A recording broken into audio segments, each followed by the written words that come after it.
الحمد لله الذي هدانا لهذا وما كنا لنهتدي لولا أن هدانا الله لقد جاءت رسل ربنا بالحق ثم الصلاة والسلام والتحية والإكرام على سيد الأنعام مولانا ومولى الصالحين جد الحسن والحسين بالقاسم محمد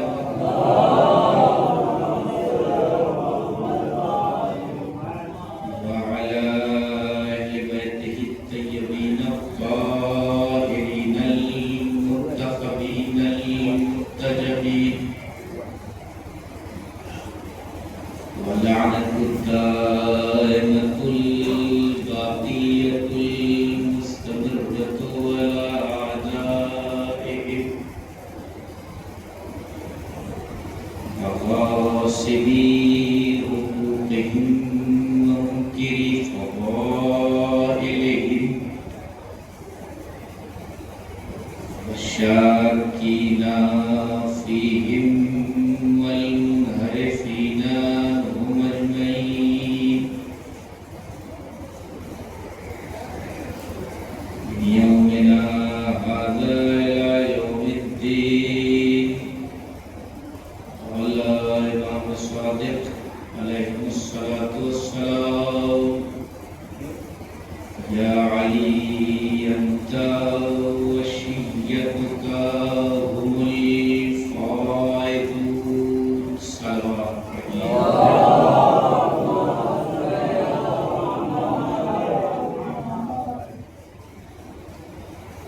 سب سے پہلے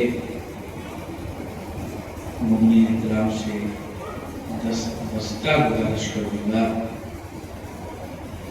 کہ یہ اس شخصیت کی مجلس ہے کہ جو خود شاہد واقعات کربلا ہے اور وہ خود دست جمعی اہل حرم کو فرش اعلیٰ پر لے کر آتا ہے. لہذا یہاں جو لوگ موجود ہیں ان سے گزارش ہے بکھری کلیوں کی طرح بیٹھنے سے اچھا ہے سمٹے پھولوں کی طرح بیٹھ جائے.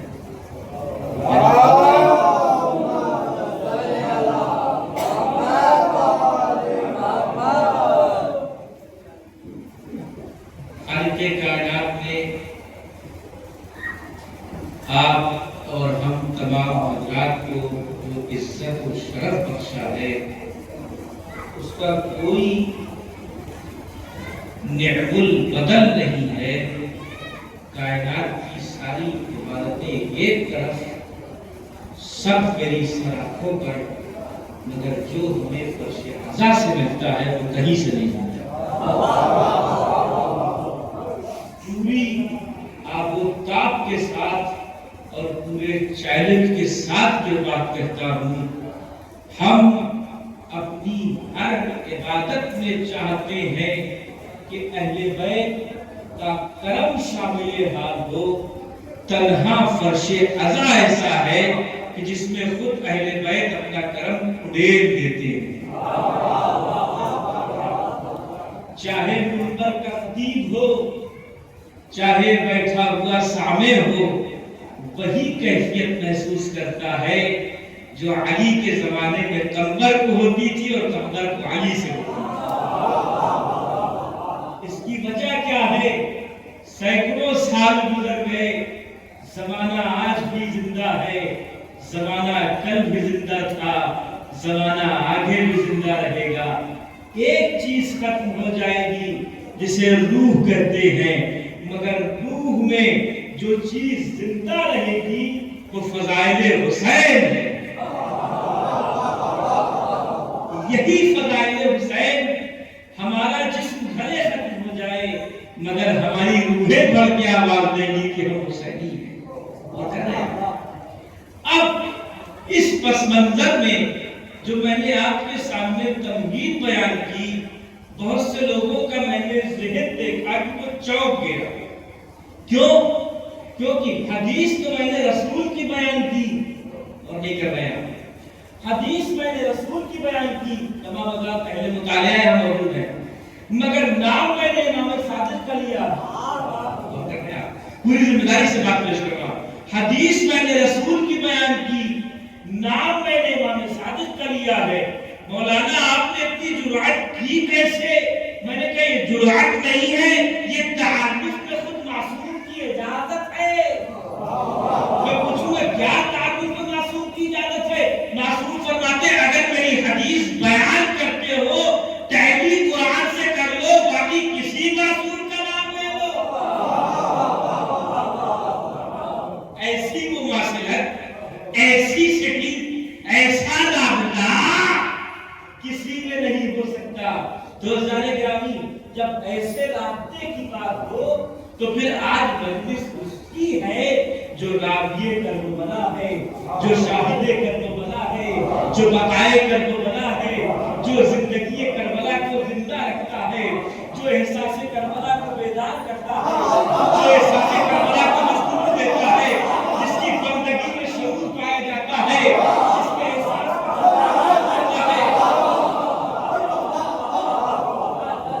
مجھے پسند ہے آپ کو سننے کا طریقہ، اس لیے کہ ایسے ہی سننا چاہیے۔ یہ میں نہیں کہہ رہا ہوں، یہ جناب زہرا کہہ رہی ہے، جب میرے لال کے فضائل سنو تو ایسے اچھلو جیسے پانی کو دیکھ کے مچھلیاں۔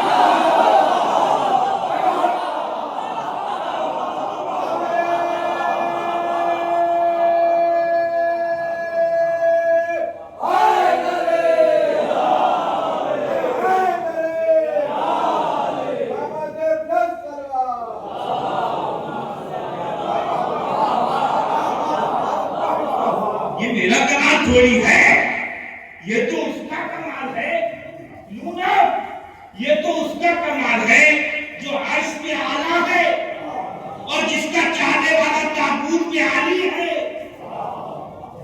جو عرش میں اعلیٰ ہے جس کا چاہنے والا تابوت میں عالی ہے۔ میری بات آپ تک پہنچی نہیں؟ عرش میں اعلیٰ کون؟ میرا خدا، جس نے تعین کیا ملائک کے لیے جس کو، امام زین العابدین کو، جس کا نام علی۔ اب بچپن میں آپ لوگوں نے وہ ربائی نظر سنیوں کی سنا دوں کہ گرتے کیا نام ہے اس نام کے صدقے مومن گرتے بشر سنبھل جاتا ہے۔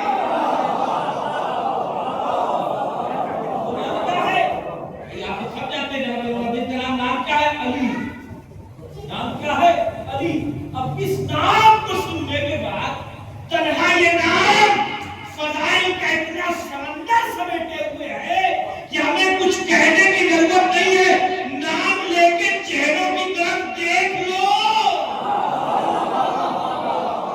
نام لے کے چہروں کی طرف دیکھ لو، تمہیں اندازہ لگ جائے گا کہ دنیا کس طرف ہے اور تم کس طرف ہو۔ اگر تم تنہائی میں یہ نام لے لو، نام کی طرف اگر تم تنہائی میں یہ نام لے لو تو یہ تمہارا مددگار ثابت ہو۔ میں سننے والے لوگوں کے سامنے بیٹھا ہوں، اگر تم مجلس جناب زین العابدین اسلام کی ہو رہی ہے، امام کا نام علی ہے، اگر تم تنہائی میں یہ نام لے لو تو مولی سے مددگار ثابت ہو۔ اگر تم بھیڑ میں یہ نام لے لو تو سب سے اچھا یار ثابت ہو۔ اگر تم نمازوں میں یہ نام لے لو تو نمازوں میں قبولیت کا سند بن جائے۔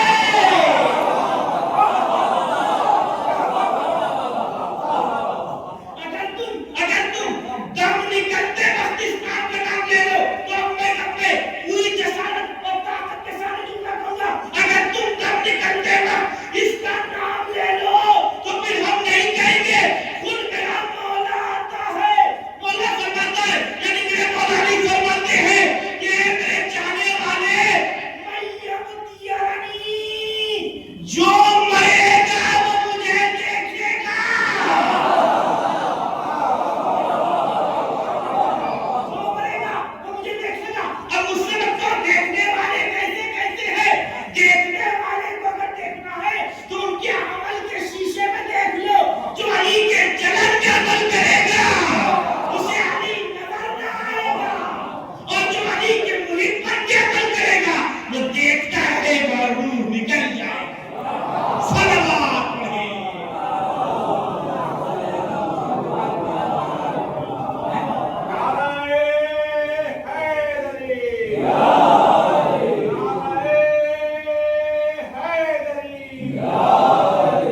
ہم انتظار کرتے ہیں. ہمیں تو سب سے سخت چیز کیا ہے؟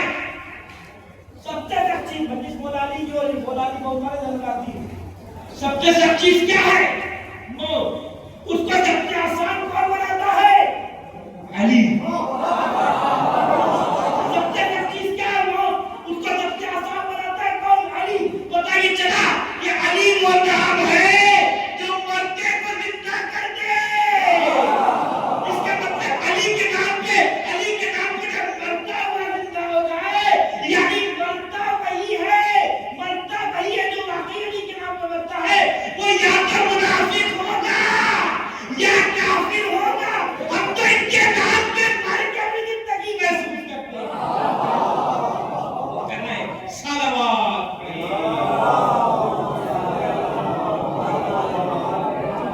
یہ ہے میرا مولا علی. جب یہ علی ہے تو پھر زین العابدین کیسا ہے؟ جب یہ علی ہے اس کے بارے میں میرا مولا زین العابدین فرماتے ہیں کہ میرے جد کا سجدہ اتنا تھا اس کا کوئی جواب اور ثانی نہیں ہے. اور پھر امام صادق سے پوچھا گیا بات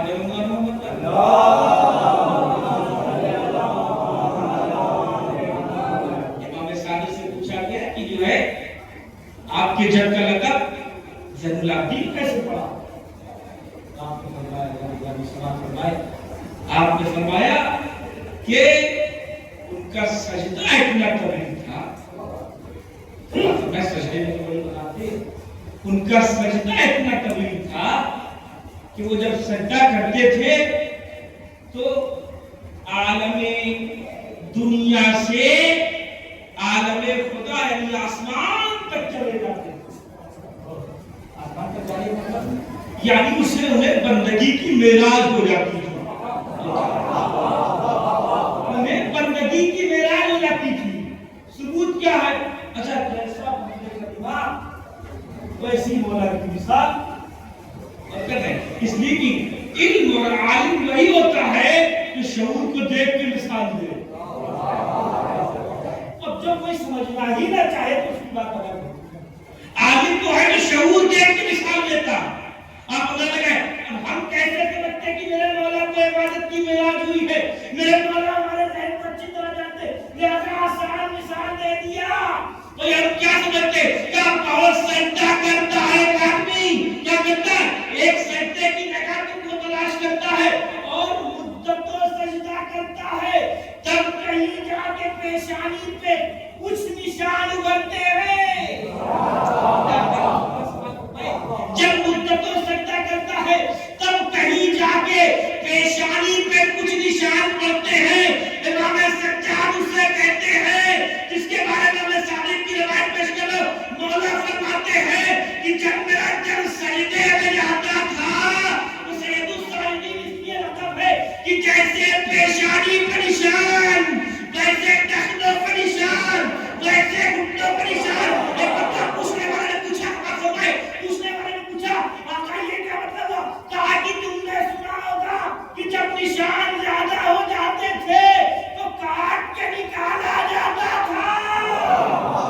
اب اس سے پیغام سمجھ تو گئے کم سے کم دو چیزیں تو امام زین العابدین کے شیعہ کو آنا چاہیے. ہر وقت اس کے آئے بیت ہر وقت نماز خدا صلوات پڑھے.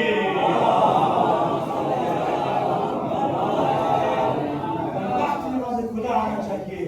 یعنی اگر مغرب کی بعد مجلس ہے تو آپ کیا کر رہے ہیں اس کی مجلس میں آئے ہیں. کم سے کم خدا کی بارگاہ میں سر رکھ کے آئے جائیں تاکہ اللہ رسول اور اہل بیت کے سامنے سرخرو ہو جائے اور فرش عذاب کی سرخرو ہونے کی ضمانت دے دے اور شہزادی آپ کی دعاؤں اور آپ کی آنسوؤں کو قبول فرمائے. ایک اور سوال پڑھیں تو مطالعہ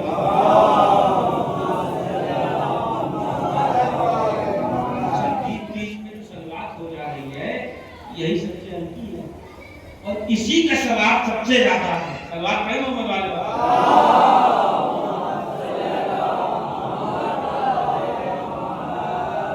یہاں کتنے لوگ بیٹھے ہیں؟ ایک آدمی اگر گن دے آرام سے بیٹھے بیٹھے مشکل سے 100 لوگ، مثال دے رہا ہوں، مشکل سے 100 لوگ بیٹھے ہیں اور ایک آدمی کی آنکھوں سے کتنا آنسو والا لوگ تک ملے گا؟ بات فرمائی جائے گا نہیں، پہلی بات پیش کر رہا ہوں، شاید کسی نتیجے تک لے جا سکتے، کتنا آنسو ملے گا؟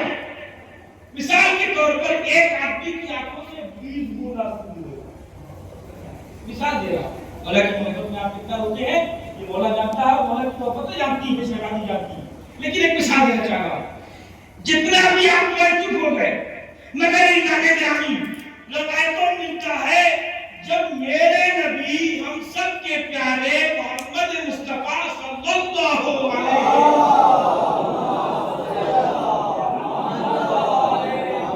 علیہ وسلم معراج پر گئے تو انہوں نے ایک چیز کے فضائل کی معراج دیکھی، اور کر رہے آپ معراج کا خود نبی کا ایک فضائل ہے، لیکن نبی نے ایک فضائل کی معراج دیکھی، کیا دیکھا؟ کہ ایک فرشتہ ہے جس کے کئی ہزار ہاتھ ہیں، اس کا کام کیا ہے؟ اب دوستوں کئی ہزار ہاتھ بہت سے لوگوں کے ذہن میں شکلیں بن گئی ہوگی، اس کے بعد میں محمد بھلے محمد کئی ہزار ہاتھ اس کے ہیں، اور وہ کیا کرا کہ ان تمام ہاتھوں سے اس کو حکم دیا گیا ہے کہ تم ہر جگہ گرنے والے برسات کے قطرات کو گنو، اور اس کا کام بھی یہی ہے جہاں جہاں جتنا گرے گنو، اور وہ گن رہا ہے اور قیامت تک گنتا رہے گا، میرے ساتھ آئے سلامت رہے کہ جہاں جہاں قیامت تک ابر رحمت گرے گی وہاں وہ فرشتہ گنتا رہے گا، یا اس کے ذریعے سے معمول دوسرے فرشتے گنتے رہیں گے۔ میرے نبی نے ہمارے لیے یہاں پر ایک آفر چھوڑا ہے، وہ آفر کیا ہے؟ میرے نبی اس فرشتے کے پاس پہنچا، یہ فرشتے خدا یہ بتاؤ کوئی ایسی چیز ہے جس کو تو نہیں گن سکتے؟ جب تک آپ زندہ ہے تو فرض کیجئے آپ کو اللہ نے اس کے اہل بیت میں زندہ رکھا، اور انشاءاللہ اس کے اہل بیت میں دنیا سے اٹھائے گا۔ مولا تمام تر چاہنے والوں کے دلوں میں محبت اہل بیت رکھے، اور مرنے کے بعد بھی آپ سے دامن اہل بیت نہ چھوٹے۔ سماعت فرمائے آپ کو کتنا خود کا فخر کرنا چاہیے۔ میرا نبی فرماتا ہے اے فرشتے یہ بتاؤ کہ کوئی ایسی چیز ہے جسے تم نہیں کر سکتے؟ اب تصور کرے جس کا 1000 ہاتھ ہو اور اس کے بعد نبی کے سامنے عاجزی کا اظہار کرے، وہ ایسی کیا چیز ہے کہ جس کے 1000 ہاتھ ہونے کے بعد بھی وہ نبی کے سامنے عاجزی کا اظہار کرے؟ نبی نے پوچھا اب نبی کے سامنے کیسے ہو سکتا تھا کہ فرشتے کی بتاؤ فرشتہ جواب نہ دے؟ عزیزانے گرامی ایک وقت فرشتے نے پلٹ کے نبی سے آواز دی، اے نبی اللہ میں دنیا کی تمام چیزوں کو تو دیکھ سکتا ہوں مگر جب آپ کے چاہنے والے آپ کی آن پر فرش ادا پر نماز میں یہاں بھی وہاں بھی کسی نہ کسی بہانے سے تنہائی میں بھیڑ میں مشکلوں سے بچنے کے لیے راستہ نکالنے کے لیے طاقت بڑھانے کے لیے ہمت پیدا کرنے کے لیے مشکلوں کو آسان کرنے کے لیے اپنی تمام تر ضرورتوں کے لیے آپ پہ سوالات دیتے ہیں، خدا کی قسم میں قاصر ہو جاتا ہوں کہ اس کا سوال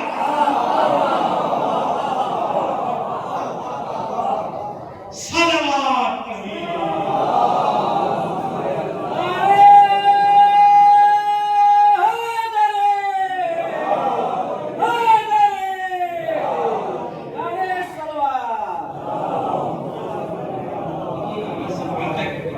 ایک چیز ہے بس یہاں سے وہاں تک ایک چیز ہے، کیا؟ گرمی ہے نا بھائی، ایک چیز ہے گرمی، وہ کم ہوگی نہیں ہوگی نا بھائی، چل رہی ہے تو نہیں کم ہوگی۔ ایک چیز آپ کے اندر بھی ہے، وہ بھی ہے گرمی، اور نہیں کر رہے آپ۔ ایک گرمی یہ ہے، ایک گرمی آپ کے بھی اندر ہے، تو کیوں نہ تو صحیح اس گرمی گرمی کو اس گرمی سے تبدیل کر دیا جائے. یہ گرمی ہے گرمی موسم، اور یہ گرمی ہے گرمی عشق حسین. تو جب یہ گرمی موسم پر گرمی عشق حسین حاوی ہو جاتی ہے، اور تب پسینہ بہانے کے ساتھ ساتھ اگر کوئی مومن ان کے فضائل پر خوش ہونے کے بعد ان کی محبت میں آنسو بہاتا ہے، تب اس پر شہدا سے خون بن کے نکلتا ہے. لیکن معصومین تنہا ایسی ذات ہے، یہ معصوم یہ اہل بیت تنہا ایسی ذات ہے جو اجرت دینے میں کبھی خیانت نہیں کرتے، اپنے چاہنے والوں کو کبھی فراموش نہیں کرتے. ہم سے زیادہ آپ کا مشاہدہ ہے تو آپ نے اندازہ لگایا کہ تنہا سلوات کا ایسا. اچھا آپ کہہ رہے مولانا جب رسول پوچھ رہے تھے کیسے آپ بھی نہیں چاہ کیسے بتا میں ایک ہی نبی محمد کی بات شادی میں کہا. دوسری بات ہے کہ کہاں لکھا ہے کہاں لکھا ہے میں صادق نہیں کہا. میں نے فلاں کتاب کا نام لے دیا. کتاب مقدس صراحتوں پر لکھنے والے کو مولا سلامت رکھے بہت ہی جانکاری کے ساتھ کہا. مگر یہ جانے کی عادت ہے ہم شروع کی مولا کے چاہنے والوں کی، جب تک قرآن سے دلیل نہ دے دے جب تک قرآن سے دلیل نہ دے دے تو بات نہیں کرتی. کیا ثبوت ہے کہ سلام کوئی بھی نہیں کرتا؟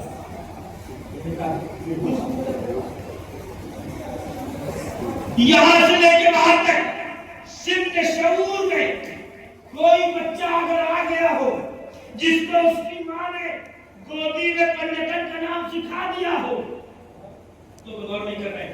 گودی میں نام پنجتن سکھا دیا ہو، چلنے کے بعد کھڑا کرنے کے بعد نماز پڑھنا سکھا دیا ہو، پہلے بیت کی سلوات پڑھنا سکھا دیا ہو، اس بچے کو کہیں کہیں سنی ہوئی سمجھی ہوئی بزرگ سے پوچھی ہوئی فکر میں آئی ہوئی یہ آیت ضرور گزری ہوگی.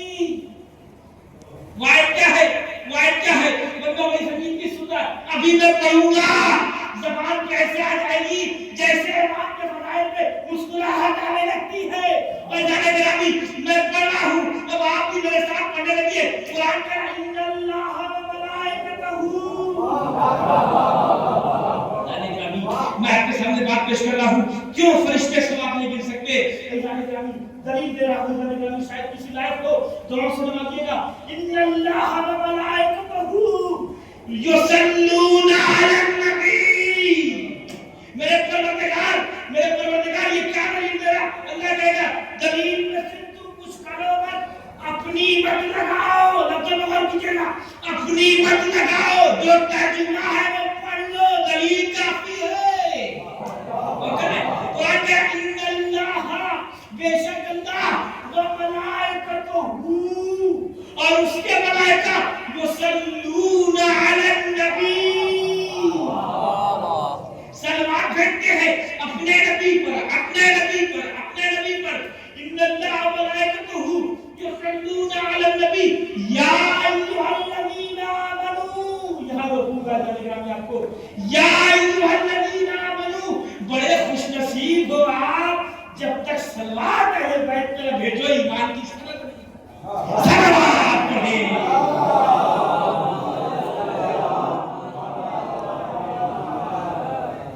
نیدھیری صلوات کیا علی میں امام چاہتوں بھی تو ہے صلوات میں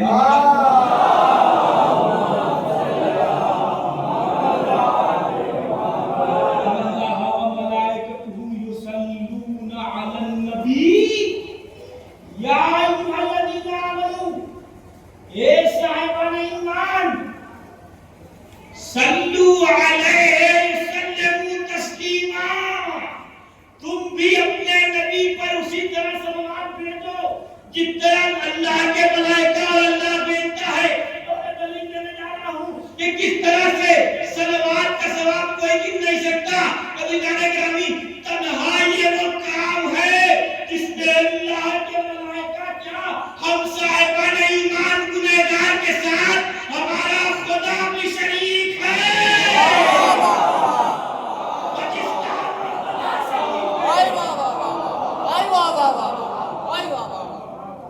کام میں خدا شریک ہے اس کے ثواب یا خدا جانے یا معصوم جانے یا اہل بیت جانے. صلوات پڑھیے.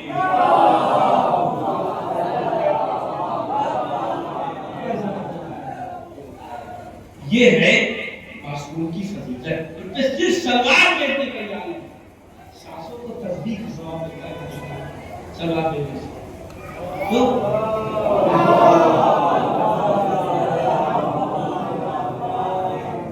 سمجھے آپ کو شہرہ پہ بڑی قدر و قیمت رکھتے ہیں. ان کا ذکر وہ ہے کہ چلتے پھرتے میں جب آواز پڑ جائے تو اس کے وجود کو تبدیل کر دے. اگر شہرہ پہ کوئی ہے تو اس کی تبدیلی کا کیا کہتا؟ جب چلتے پھرتے کو ان کا وجود جو ہے ان کا ذکر ان کا وجود تبدیل کر دیا کرتا. تو اذان گرامی آپ آئیے آپ کو بتاتا چلوں کہ امام چہلم کسے کہتے ہیں. ایک اور تعاو صلوات کے محمد والے میں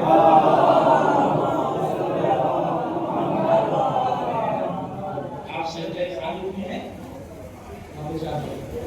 سجدہ خالق میں ایک مرتبہ بہت ہی مشہور واقعہ آپ حضرات کو معلوم ہے کہ امام مکتوم کنویں میں تشریف لے گئے یعنی گر گئے کنویں میں. اصطلاح میں کہا گیا گر گئے کنویں میں گر گئے.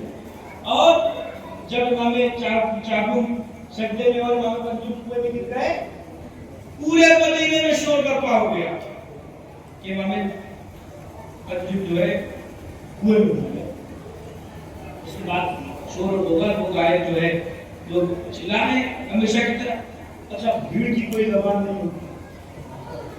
امام وہ ہے جس کی زبان جب چلتی ہے تو ساری زبانیں چپ ہو جاتی ہیں. اور امام سجاد خاص طور سے وہ امام ہے کہ جس کا سجدہ ہی خود بخود زبان بن گیا. جس کا سجدہ ہی خود بخود زبان. کیسے؟ اگر کوئی ابھی یہاں 10 منٹ تک کوئی سجدے میں چلا جائے تو لوگوں میں حیرت ہو جائے. اور جو سید الساجدین ہو جس کے سجدے کی معراج کے عالم ہو بقول علماء کی آج کی اعتبار سے جو 3 گھنٹہ یا اس سے بھی زیادہ امام سجدے میں. امام پنجو کنویں میں گر گئے. آپ کی روزہ تشریف لائی. اس کے بعد آپ کی روزہ میں کیونکہ محبت مادرانہ تھی لہذا گریہ کرنا شروع کر دیا اور فرمایا کہ اے میرے والد وارث آپ کا بیٹا کنویں میں گر گیا. یہاں تک کہہ کے وہ رونے لگی. اب جیسے ہی رونے لگی امام سجدے میں. امام نے سجدے سے سر نہیں اٹھایا. یہاں گریہ جاری ہے. یہاں گریہ جاری ہے. امام نے سجدے سے سر نہیں اٹھایا. جب تھوڑی دیر بعد یہ اصطلاح ہے مجھے نہیں معلوم کر سجدے سے اٹھایا مگر جب سجدے سے سر اٹھایا تو امام نے ایک جملہ ارشاد فرمایا کہ کیا ہوا؟ کیا آپ کو خبر نہیں ہے کہ آپ کا بیٹا کنویں میں گر گیا ہے؟ تو امام نے بڑی تمکنت کے ساتھ ایک جملہ ارشاد فرمایا. مولا فرماتے ہیں میں نے اس کے سجدے میں کوئی کمی نہیں کی.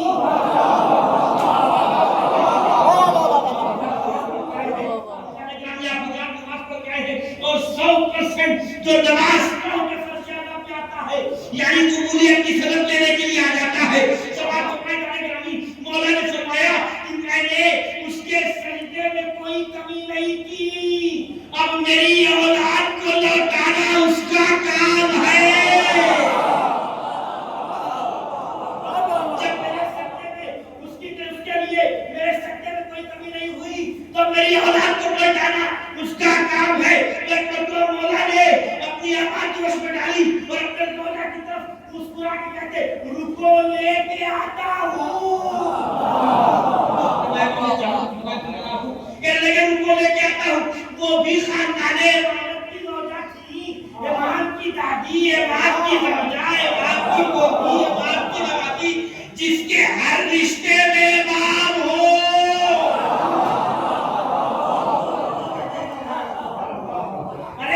سید فخر کرتے ہو کہ تمہارے نسل میں کوئی بزرگ آ جائے. اے جس کی زوجہ کا یہ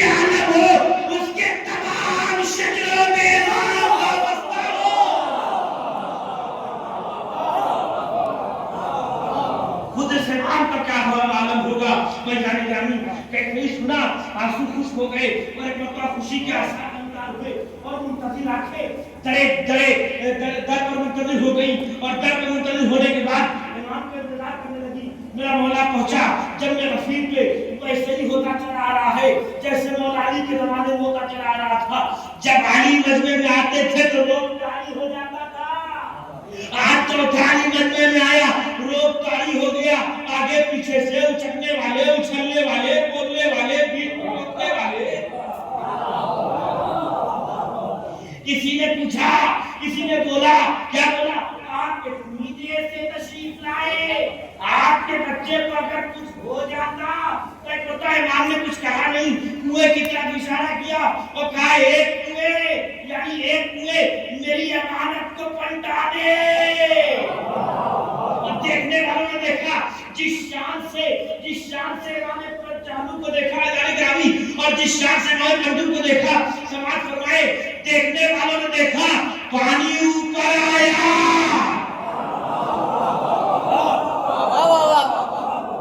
ارے جب پانی پہ چل رہا ہو تو طوطا تو پانی کو اوپر نہیں سکتا.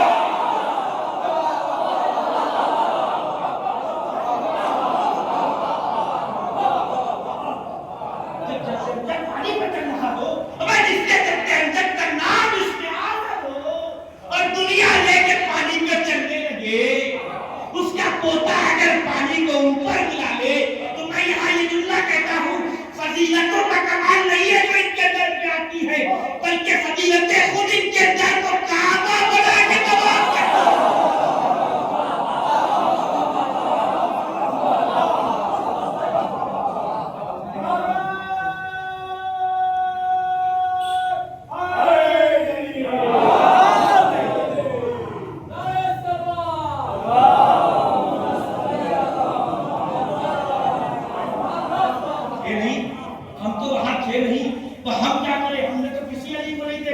وہ الگ بات ہے خوش نصیبی ہماری ہمارا علی غیب میں ہے. ہم تو تھے نہیں ہم نے تو کسی علی کو نہیں دیکھا لہذا کیا ہم سے تقاصر والے کہ علی کے عشق میں حد سے گزر کے اہل خیرات علی کے عشق میں حد سے گزر کے اہل خیرات دعاؤں کا طالب ہوں. علی کے عشق میں حد سے گزر کے اہل خیرات سمندروں کی تہوں میں اتر کے دیکھتے ہیں. ایک بات سے مولانا دیا ہے چاہے چوتھا علی ہو چاہے پہلا علی ہو چاہے آخر علی ہو سمجھ فرمائے علی کے عشق میں حد سے گزر کے اہل خیرات سمندروں کی تہوں میں اتر کے دیکھتے ہیں اور علی کو دیکھنے کی دل میں اتنی ہے خواہش کہ جیتے جی نہیں دیکھا.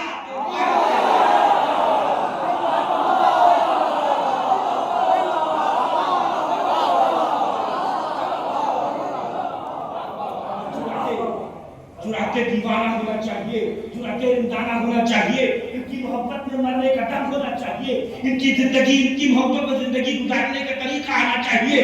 یہ تو دیدار کرانے کے پیاسے ہیں یہ تو قریب آنا چاہتے ہیں یہ تو سینے سے لگانا چاہتے ہیں یہ تو محبت کرنا چاہتے ہیں یہ تو تمہیں بندگی کی معراج تک لے جانا چاہتے ہیں. تم آؤ تو صحیح ہم نے فصیحہ بچھا رکھا ہے سارے اختلافات دور کر دیں.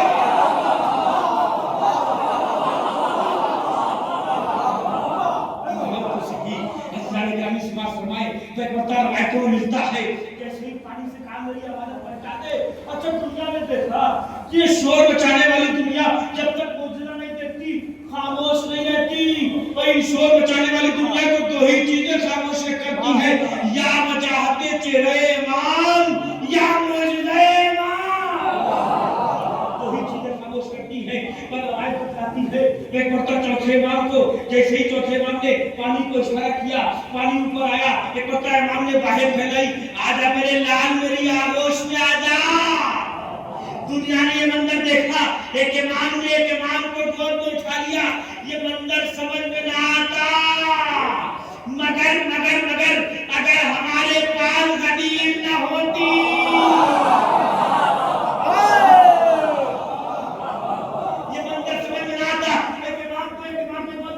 لوگ کہتے بچہ تھا اٹھا لیا ہوگا ارے یہاں بچہ تھا تو وہاں غدیر میں کون تھا.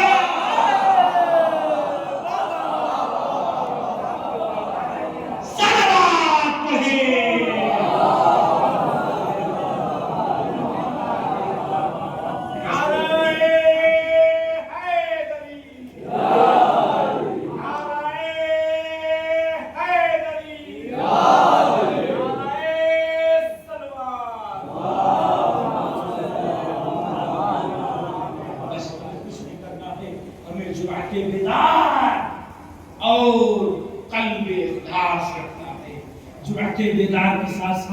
جب تک قلب اخلاص نہیں ہوگی تب تک یہ قبول نہیں کریں گے. اس لیے کہ انہیں جھکا ہوا سر چاہیے، اکڑا ہوا انسان نہیں چاہیے، انہیں وہ صفت افراد چاہیے، انہیں شیر و صفت افراد نہیں چاہیے، انہیں ہدایت قبول کرنے والا چاہیے، انہیں ہدایت کو خراب کرنے والا آدمی نہیں چاہیے، انہیں فساد پھیلانے والا آدمی نہیں چاہیے، انہیں محبان اہل بیت جیسا شریف سچا نیک انسان چاہیے. تو آپ نے سماعت فرمایا اسے کہتے ہیں امام ابن امام، اسے کہتے ہیں امام. عزیزان گرامی، یہ وہ امام ہے کہ جس کی چند فضیلتیں ایسی ہیں جو خود مصائب ہیں مگر فضیلت کے ساتویں آسمان پہ ہیں. سماعت فرمائے گا میں لفظ کہہ گیا میں، یہ وہ امام ہے امام چہارم جس کی چند فضیلتیں ایسی ہیں جو خود فضائل ہیں مگر مصائب کے ساتویں آسمان پر ہیں. سماعت فرمائیں گے میرا مولا جب تعارف کرتا ہے اس ملعون کے دربار میں، کہا میرا مولا، اور کہا یہ سابقین میں جہنم کے آخری درجے میں رہنے والا یزید.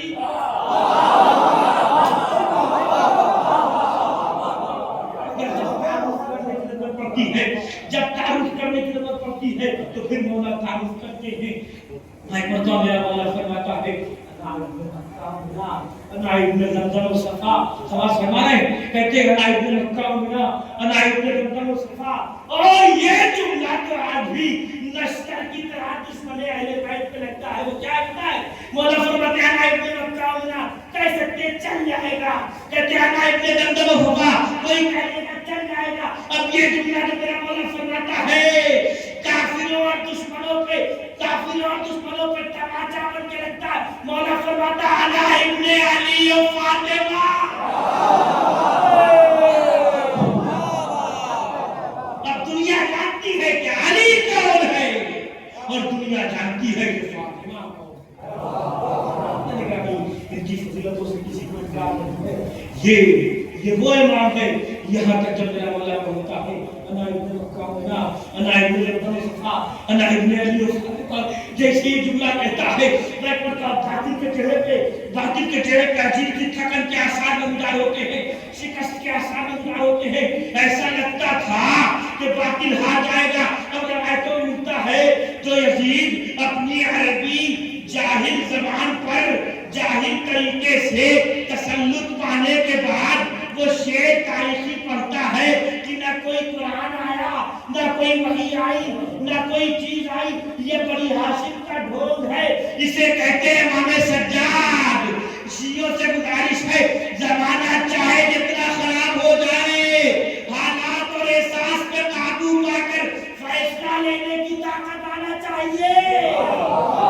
امام سجاد کو سن لیا، حالات اور جذبات پہ قابو پا کر فیصلے کی طاقت آنا چاہیے. جیسے یزید نے جملہ کہا کہ یہ بنی ہاشم کا ڈھونگ ہے، تو پتہ ہے امام نے جیسے ہی کہا، امام نے جیسے یہ سنا، یہ سن چکے تھے امام. جب ان لکڑیوں کے ڈھیر پہ پہنچے، ایک لفظ کو دیکھیے، جب ان لکڑیوں کے ڈھیر پہ پہنچے، اب میں وہ آگے تاریخ میں نہیں جاؤں گا کہ دو انسانوں نے اس منبر کو موقع کے اعتبار سے لکڑی کا ڈھیر کہا ہے.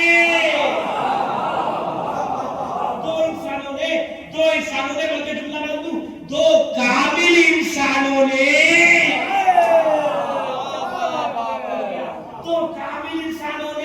اس منبر کو موقع کے اعتبار سے لکڑی کا ڈھیر کہا ہے.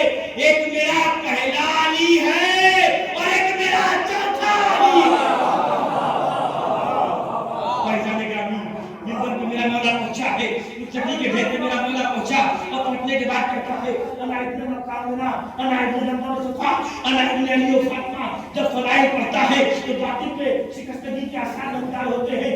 اب میرا مولا فرماتا ہے میں وہ ہوں کہ جس کے باپ کو 3 دن کا پیاسا مارا گیا. اور انسان گرامی، آپ کی آنکھیں بدل گئی، آپ کا کلیجہ پھٹ گیا، آپ کی آنکھوں سے آنسو نکلنے لگا، مگر یہ مصائب کے سمندر کے ساتھ ساتھ فضائل کا ایک گوشہ بھی ہے. کہتے ہیں میں وہ ہوں کہ جس کے باپ کو 3 دن کا پیاسا مارا گیا. میں وہ ہوں کہ جس کے باپ کو 17 ضربوں سے شہید کیا گیا. میں وہ ہوں کہ جس کے باپ کا لاشا 3 دن تک زمین کربلا پہ پڑا رہا. اب جو یزید روایتیں بتاتی، اب جو یزید کرنے کی شعر پڑھ رہا تھا، کبھی یہ تمام روایتیں بنی ہاشم کا ڈھونگ ہے. اسی کے اپلت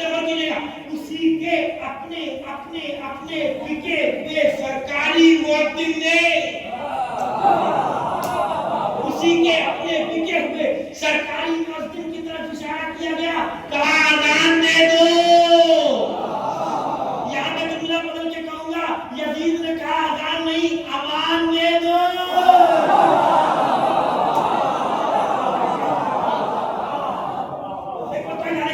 جیسی اذان ہوئی، اب کیسے میرا مولا خاموش نہ ہوتا، زندگی بھر اس کے سجدے میں رہا۔ جب اس کا نام لیا جائے گا، مؤذن نے کہا اللہ اکبر، میرے آقا نے کہا اللہ اکبر، بے شک اللہ سب سے بڑا ہے۔ عزیزان گرامی، پر پتہ نہیں سے کہا اللہ اکبر، مولا نے کہا اللہ اکبر، ویسی کہا اشہد ان لا الہ الا اللہ۔ مولا نے کہا بس ایک جملہ اور بول دے، میری چیز سے قریب آ جا۔ جیسے کہ اشہد ان لا الہ الا اللہ، پر پتہ مولا نے کہا اشہد ان لا الہ الا اللہ۔ عزیزان گرامی، پر پتہ پلک کے مؤذن نے کہا اشہد ان محمد رسول اللہ۔ لطف اٹھائیے گرامی، لطف اٹھائیے، محبت کیجیے ان افراد سے جن کا نام لیا جا رہا ہے۔ خوش نصیب آپ حضرات، پڑھنے والے بھی اور سننے والے بھی روایتیں بتاتی ہیں، جیسے ہی کہا اشہد ان محمد رسول اللہ، تو مڑ کے حاکم کی طرف دیکھ کے کہا یہ بتا، اے ارادے قد رکھنے والے، یہ محمد کس کے جد ہے؟ میرے یعنی یہی سے شکستگی کے آثار مقدار ہو گئے۔ تو ایک مرتبہ جانے گرامی، اب کرتا تو کیا کرتا؟ عزیزان گرامی، تو یہ ہے میرے مولا کی طاقت، یہ ہے میرے مولا کی، بس یہاں ایک جملہ کہہ کے بات کو تمام کر دوں گا کہ تم کسی پھول کو زنجیر پہنا سکتے ہو۔ ایک کو میرے مولا کی شکل کا ہوں، تم کسی پھول کو زنجیر پہنا سکتے ہو، اس کی خوشبو کو گرفتار نہیں کر سکتے۔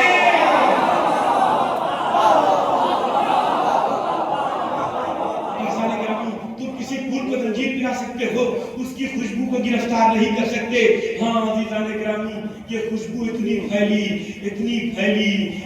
پھیلی کہ اب میرا مولا اسیر تو ہے، مگر کوئی اس کی زبان پہ تالے نہیں لگا سکتا۔ جو پوچھتا ہے میرا مولا تعارف کرتا چلا جاتا ہے، یہاں تک کہ میرے مولا راستے سے گزر رہے ہیں تو آخری روایت آخری جگہ تمام کر رہا ہوں۔ عزیزان گرامی، جیسا کہ مجھے بتایا گیا ہے، جب میں اشارہ دوں گا تو تابوت کو برآمد کر دیجیے گا۔ اس روایت کے ساتھ میں چاہتا ہوں تابوت برآمد ہو جائے، شاید میں مولا کو پہچاننے میں کچھ حد تک کردار ادا کر سکوں۔ ایک بڑا روایت میں ملتا ہے، زید بن ارقم مولا کا صحابی، زید بن ارقم رسول خدا کا صحابی ہے۔ یہاں علم مطالعہ لوگ بیٹھے ہوئے ہیں، ان کو خوب معلوم ہے زید بن ارقم کون ہے۔ زید بن ارقم میرے آقا کا صحابی ہے، راستے سے گزر رہا ہے، ایک مرتبہ آقا نادیوں کو دیکھا کہ آقا نادیاں جا رہی ہے۔ اگر کسی کو مسائل ہوتا ہے، کسی کو کوئی مصیبت ہوتی ہے، تو اطمینان سے بتایا پڑوں گا، سن لے، مولا کو پہچاننے کے بعد جب زیارت کرو گے تب محبت و خلوص میں اضافہ ہوگا، تب معرفت بڑھے گی۔ عزیزانو، خدا آپ کو سلامت رکھے، سننے والوں کو بھی سلامت رکھے اور سنانے والے کو بھی سلامت رکھے۔ جو بے اولاد ہیں ان کے گود میں اولاد کا سایہ آ جائے، جو لوگ پریشان آئے ان کی پریشانی ادا ہو جائے، یہ پریشانی حل ہو جائے، اس لیے یہ اتنا پریشان امام ہے، اسے کبھی تنقیدوں نے پریشان کیا، اسے کبھی قوم نے پریشان کیا، اسے کبھی خاندان قوم نے پریشان کیا، اسے کبھی لنگر نے پریشان کیا، اسے کبھی سکینہ کے تماچے نے پریشان کیا، اسے کبھی زینب کی میرے دائی نے پریشان کیا، اسے کبھی سکینہ کے تماچے نے پریشان کیا، اسے کبھی اہل حرم کی اسیری نے پریشان کیا۔ یہ بڑا پریشان امام ہے، بڑا غمزدہ امام ہے۔ سنو گے یہ ساری چیزیں امام کو برداشت تھی، مگر عزیزان گرامی ایک بات ایسی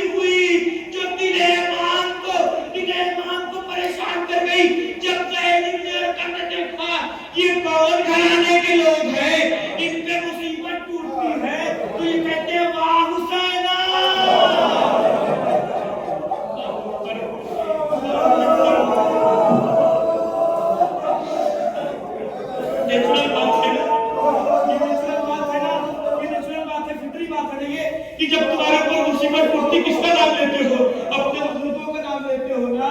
تو ایک مرتبہ زید بن ارقم کہتا ہے کہ میں کھڑا دیکھ رہا تھا، ایک مرتبہ مصیبت ٹوٹی، تڑپ کے ایک بیوی نے کہا واہ حسینہ، ایک بیوی نے تڑپ کے کہا واہ مظلومہ، ایک بیوی نے تڑپ کے کہا واہ حسینہ. جیسے ہی یہ صدائیں بلند ہوئی، ایک مرتبہ زید بن ارقم دوڑتا ہوا قافلے کے قریب آیا اور دیکھا ایک ناتواز مولا کے مسائل پڑھ رہا ہوں، خدا اپنی رحمت ہے، اس سے پڑھا نہیں جاتا، اس سے پڑھا نہیں جاتا. عزیزان اکرامی روایت سماعت فرمائے، ایک مرتبہ جیسے ہی پہنچا مولا کے قریب پہنچ کے کہتا السلام علیکم یا ایھا الاسیر، اے اسیر تم پہ میرا سلام ہو. ارے یہ کون لوگ ہیں جو کبھی میرے آقا حسین کا نام لیتے ہیں، کبھی کوئی کہتا ہے وہاں محمد، کبھی کوئی کہتا ہے وہاں حسینہ، کبھی کوئی کہتا ہے، کبھی کسی اہل بیت کا نام لیتا ہے. تو ایک مرتبہ امام نے دیکھا کہ ایسی غربت میں، ایسی پریشانی میں کسی نے مجھے سلام کر دیا. بازار میں اگر کوئی صرف آنکھ اٹھا کے دیکھ لے کتنی ضلالت کا احساس ہوتا ہے. آئے میرا غیرتدار امام، جیسے ہی دیکھا کہ کسی نے اس بڑے مجمع میں کہ جو تماشائی ہے اس نے مجھے کسی نے لائق سلام سمجھا ہے، تو ایک مرتبہ دل چھلک اٹھا. تو ایک مرتبہ آیت تطہیر پڑھی. آیت تطہیر پڑھنے کے بعد جیسے ہی آیت تطہیر پڑھی، روایتیں بتاتی ہے زید بن ارقم تڑپنے لگے. ارے یہ آیت تو اس وقت نازل ہوئی تھی جب نبی فلاں مقام پہ تھے. ایک مطلب تم یہ آیت کیوں پڑھ اے قیدی، آپ یہ آیت کیوں پڑھ رہے ہیں؟ میرے امام نے کچھ نہیں کہا. میرے امام نے دوسری آیت پڑھی وَيُطْعِمُونَ الطَّعَامَ عَلَىٰ حُبِّهِ مِسْكِينًا وَيَتِيمًا وَأَسِيرًا. زید بن ارقم تڑپ گئے. ارے یہ تو آیت ہمارے اہل بیت کی شان میں نازل ہوئی ہے، یہ آیت آپ کیوں پڑھ رہے ہیں؟ ایک بندہ امام سے تابع نہ رہی، تڑپ کے امام نے کہا اے زید بن ارقم، ارے تو نے مجھے نہ پہچانا، میں تیرا غریب غلام، اٹھا تابوت پرسا پیش کرو. یہ وہ امام گئے، کبھی زنجیروں نے اذیت دی، کبھی بتاؤ نے پریشان کیا، مگر یہ امام تعارف